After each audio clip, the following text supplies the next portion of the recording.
welcome back to the Naked Diaries. This is my second entry.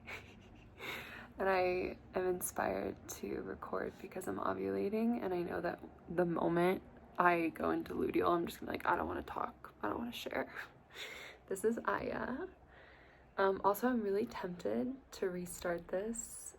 I don't know why, but I'm not going to, because the whole point of this series is to just stream of consciousness, share my raw, open, vulnerable truth. So this is Aya, and the story about Aya is that my sister Day was staying at my house, and there were mice because they live next to a cornfield, and one of the brothers that owns the land brought Aya as a mouse hunter, and she was a baby.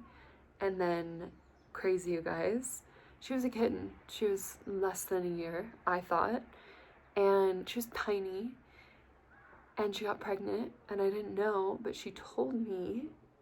I just thought she was getting chunky, and I was just letting her do her thing. I wasn't judging her. And then she told me the night before she gave birth that she was going to give birth the next day, telepathically. And then I woke up at like 5 a.m. the next day, and she had, her water broke, and then I helped her. I mean, she doesn't really need help. They're so self-sufficient. It was amazing. So now she had 4 kittens. 1 went to a friend, and 2 are going to go to a friend, but I've had them since February. Anyways, it's Libra season, and relationships are such a big highlight right now. And I personally, the last 2 months, 3 months, have been working through like my deep attachment wounds. But I was talking to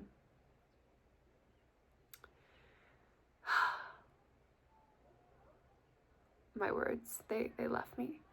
I was talking to a sister the other day about how we just are naturally attached, and it's okay to be attached to people. We aren't here to do it alone. And something I've been reflecting on lately is like, I put so much pressure on myself to individually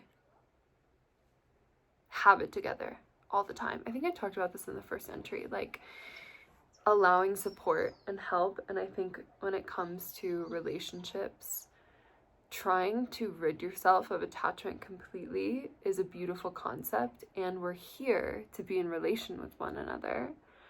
Anyways, I could go into a whole tangent. I'm kind of bored with that segment, but the point is I've been working through my attachment wounds, and in the moments where I really, really am craving, the arms of my lover, can I hold myself? And can I still honor the desire that I want to be held, but can I hold myself in that moment where it feels like life or death if I'm not held, or if I don't have the attention of him. Also, Fridays are Venus days, and I'm recording this on Friday, and I have a lot of Venus in my chart. I'm a Taurus sun, Libra rising, Aquarius moon, and Venus days are always much more calm and remind me to step into beauty, into presence. And that's where I feel like I am in life right now. Like, I'm not making plans. Everything feels really open. It feels like there are so many possibilities. I mean, there are always infinite possibilities, but I feel like the last 5 years of my life, I had such a clear trajectory of like, these are my dreams and this is what I want.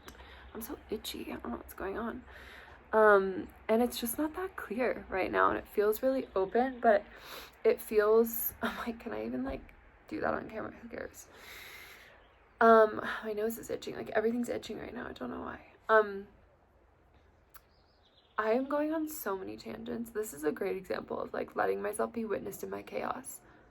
My brain is an ocean of like different pathways, and it's hard for me to stay on one track, but I just let it happen because I'm like, it's just a creative brain. There's nothing wrong with it. Anyways, something that came through my channel this year was like the dissolution of all of these contracts and agreements that we came into this life that are good.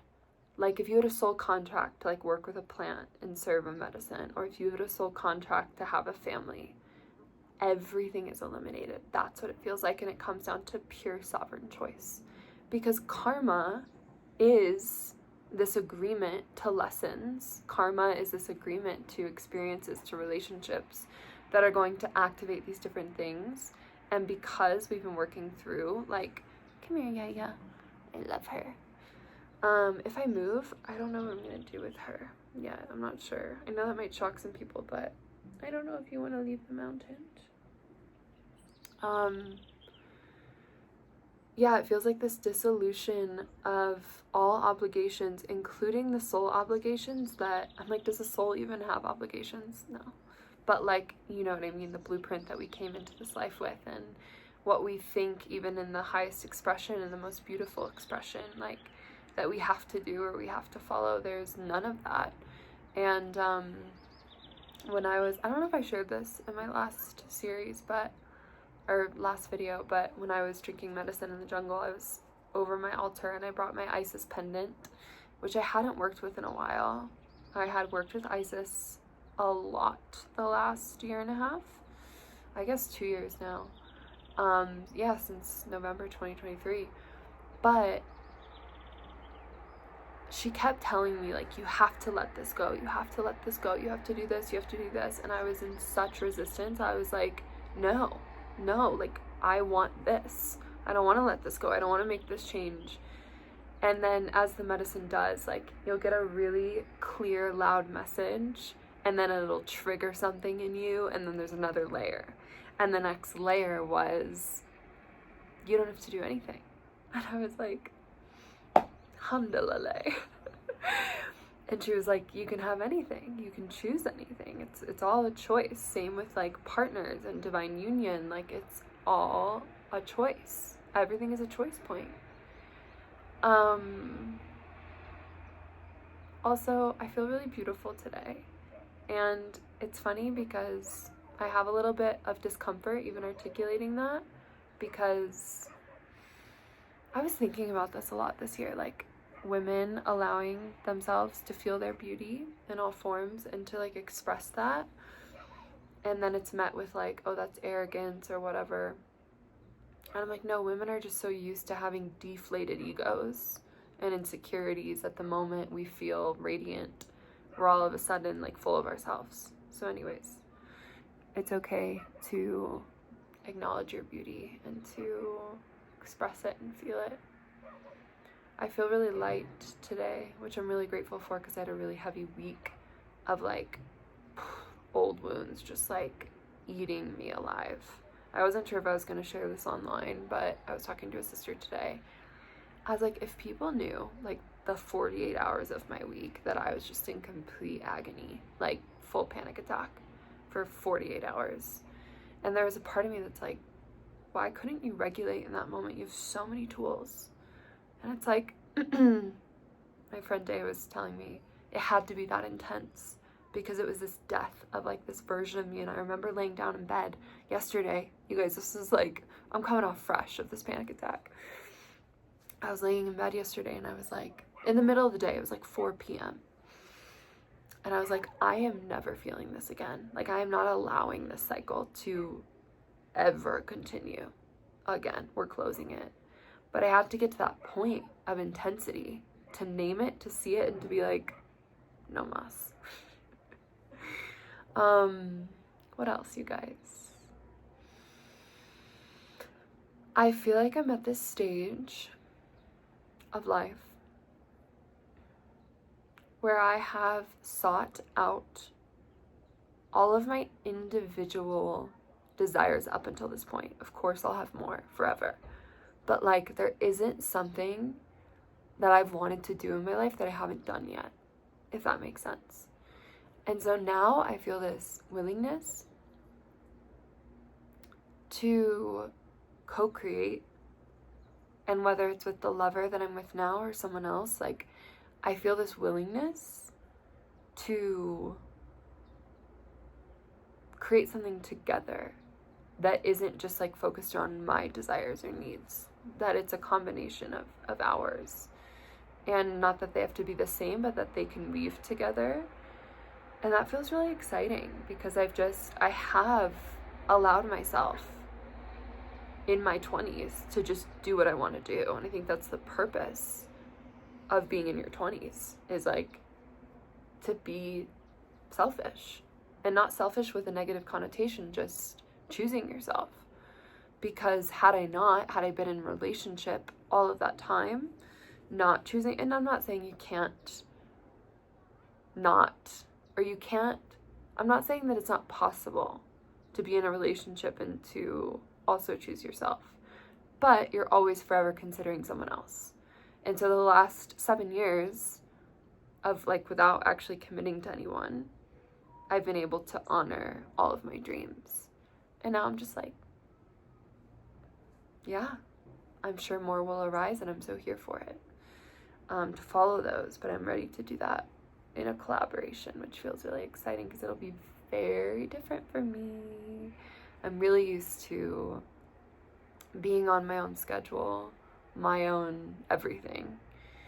And it does bring up some discomfort of like having to consider someone else. Like if we were to live together, like, yeah, it scares me. That's scary to me. But I also know that it would be really beautiful and a growing opportunity. So I talked about this a little bit in the last video too. I feel my time in Peru is closing. This chapter of it, I think Peru will always be a home. I think I'll always come here. I think I'll spend months during the year here probably. But I feel ready to explore something new. And I don't know where that is yet. It certainly is not the United States at this moment, because that just doesn't feel correct. But yeah, I'm excited. And it will be revealed. And this is the beautiful thing that I've learned about desiring clarity, is that when the questions arise, trust the answers will come. You don't have to force it. It will just naturally reveal itself. You don't have to go looking for it. You just have to follow the pulse of your desires. What else? My brain's like going like because today I woke up and I wanted to move right away. I didn't want to just like stay in my house. Almost every morning I sit with cacao and I sit at my altar, and it's like a 3 to 4 hour morning of just like slow. And I'm ovulating, so I have more energy, but I also have just felt this like I want to switch it up. And this is a good little branch. I have so many branches, but the best part of the spiritual path for me was returning to my human. Like was ascending into all the upper realms, and then being like, wait, the whole point is to be here.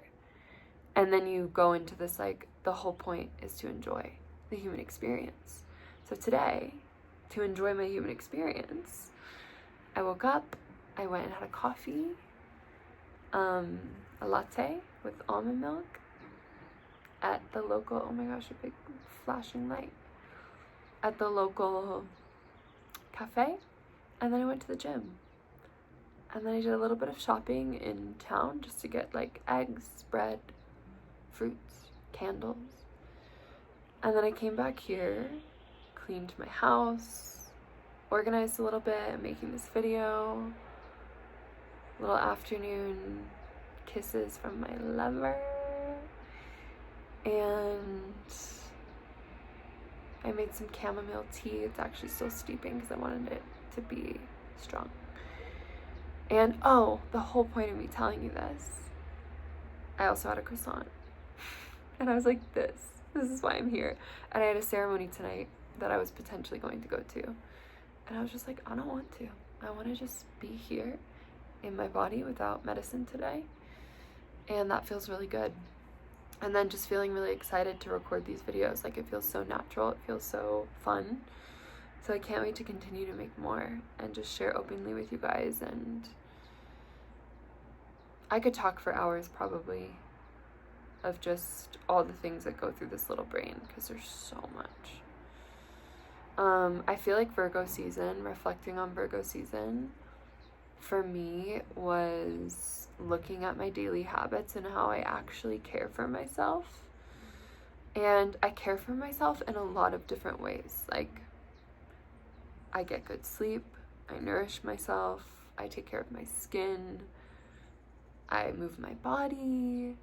But there were little things coming up in Virgo season, like, I'm trying to think of a specific one. Just like, you should probably go to the dentist, or like, you haven't cleaned out that corner of the house yet, you should probably tend to that. Like, there were just little things that I've just been like, oh my gosh, I've been ignoring random things for a long time. So it's just asking me to pay more attention and care to my space.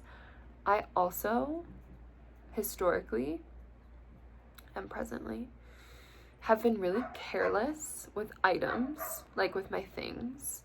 And that's something, I know it's such a small thing, but it's something I've been wanting to work on, like, is being more attentive. Like my guitar, for example, it's $100 Amazon guitar, but it's still an instrument, and it still served me in so many ways. And it's like, it has dust on it just because I haven't taken the time to like dust it off. And that's just a small example of little ways I'm like, how I can better myself. Oh, another thing I wanted to share. I'm also feeling really inspired to completely clear my channels in which I share on social media and only share in the way that is the most authentic. And it's this, like, this format is perfect, because to be honest, the moment there's an intention of like, oh, I'm going to create a video about the womb for women, there's already this like, it needs to be so good. It needs to be like the best piece of advice. Instead of like just sharing my raw, open, vulnerable experiences about my womb, my own journey, there's already like this diluting of authenticity. The moment that there's an attachment to an outcome of like, I have the outcome in mind, now I'm going to create an act according to that outcome, it just dilutes it already. And so I would say, if you're feeling inspired to start social media or start sharing your journey, my favorite question to ask when I like get stuck on what do I create is like, how do you feel today, Ellie? Just share how you're feeling today. Because the truth is, that's the most exciting thing to each other, because we're all in the human experience. And then I share where I'm at, and you're like, oh my gosh, I feel that too. Or like, it sparks something that puts pieces together for you. So that's what I love about just the simplicity of like, how are you feeling? Because it's likely going to relate to somebody. So yeah, I have a Substack, and we meet once a month in a womb portal, and then you get a womb transmission every single month. But I really have been half-assing that. Like, I record, not the womb transmissions, I record womb transmissions, and that always comes from my heart. But the circle, I just haven't promoted it, I haven't shared about it, I just feel like my energy isn't in it all the way, so you can feel it, and it makes me sad because I have sisters. You might be watching this and you're a part of my Substack portal. Like, I have people to tend to.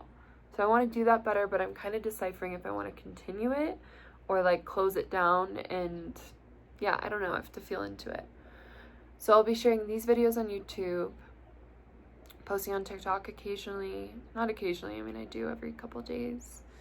Oh, I is sleeping with me, curled up in my lap. Hi, mommy. They moved outdoors, so we don't get as much cuddle time. So yeah, we are in this time of humanity where authenticity is the golden key to everything.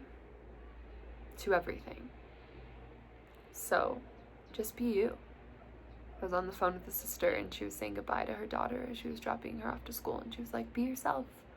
I was like, that's the best advice we could ever hear all day long. Be yourself. Just be you. And I practiced that today because I was really wanting a hug from my lover. And he had stopped over in the morning, but I wasn't home. And I had this voice of like, you're needy. And I was like, I do have needs. And they can be denied or given. So I messaged him and I was like, if you're home, will you come over for a hug? And he did, and it was beautiful, and then we had a beautiful conversation. He's so sweet. Anyways, that's all for today. 2013, 20 minutes, 13 seconds. Love you guys. Thanks for being here. Sometimes I feel insecurity around my chaos, like that I'm not always fluid, but I'm breaking through all of those illusions of like how I should be, how I should express. Some days I'm super clear, super grounded, super like, other times I'm like, I'm a tree with 1,800 branches. And I have so many different things to say that might not relate at all. Maybe they do, maybe this resonated, maybe it didn't, but anyways, love you guys.